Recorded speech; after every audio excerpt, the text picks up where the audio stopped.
অবশেষে নাগফজলির রাজ্যে বদলগাছিতে নামল স্বস্তির বৃষ্টি। বদলগাছি নওগাঁ থেকে বুলবুল আহমেদ বুলুর পাঠানোর তথ্য ও চিত্রে বিস্তারিত।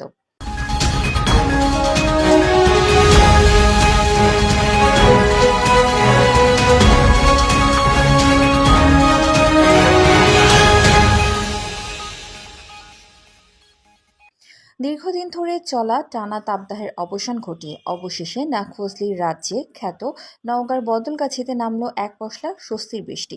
দীর্ঘ ১ মাস পর এই উপজেলায় দেখা মিলল কাঙ্ক্ষিত বৃষ্টি। সোমবার দুপুরের পর বদলগাছি সদর ইউনিয়ন সহ উপজেলার বিভিন্ন এলাকার বৃষ্টি নামে। এতে জনজীবনে নেমে এসেছে কিছুটা স্বস্তি। এ সময় মেঘলা আকাশে বৃষ্টির সাথে বইছিল হালকা বাতাস, আর মাঝে মধ্যেই আকাশে বিকট গর্জন করে বিদ্যুৎ চমকায়। এই সময় দুপুরের পর থেকে শুরু করে থেমে থেমে বিকালে বৃষ্টি শেষ হয়। গত বেশ কিছুদিন ধরে রাজধানী ঢাকা সহ দেশের বিভিন্ন অঞ্চলে প্রচণ্ড তাপ প্রবাহ চলছিল। অগ্নিঝরা প্রখর তাপদাহে জনমনে হাঁসফাঁস অবস্থা দেখা দেয়। এই প্রচণ্ড তাপের মধ্যে বাইরে কাজ করাটা কষ্টসাধ্য হয়ে পড়েছিল সাধারণ শ্রমজীবী মানুষের। সেই তীব্র গরমে হাঁপিয়ে ওঠা খেটে খাওয়া শ্রমজীবীদের মাঝে এই স্বস্তির বৃষ্টি এনে দিয়েছে এক অনাবিল প্রশান্তি। বৃষ্টির কারণে কর্মক্ষেত্রে সাময়িক সমস্যা সৃষ্টি হলেও তারা স্বস্তি নিঃশ্বাস ফেলেছেন।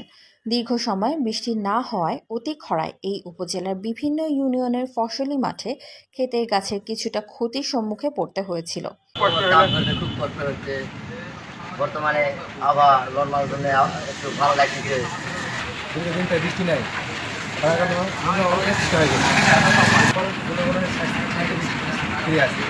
বৃষ্টি আজকে ভালো লাগছে, এই জন্য বুঝতেছি ভালো লাগছে। তো এখানে পর বৃষ্টি খুব ভালো লাগছে।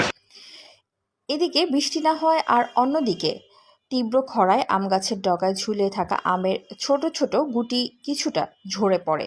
দীর্ঘদিন পর আজ হঠাৎ বৃষ্টি হওয়ায় এই এলাকায় প্রকৃতি যেন ফিরে পেয়েছে প্রাণ।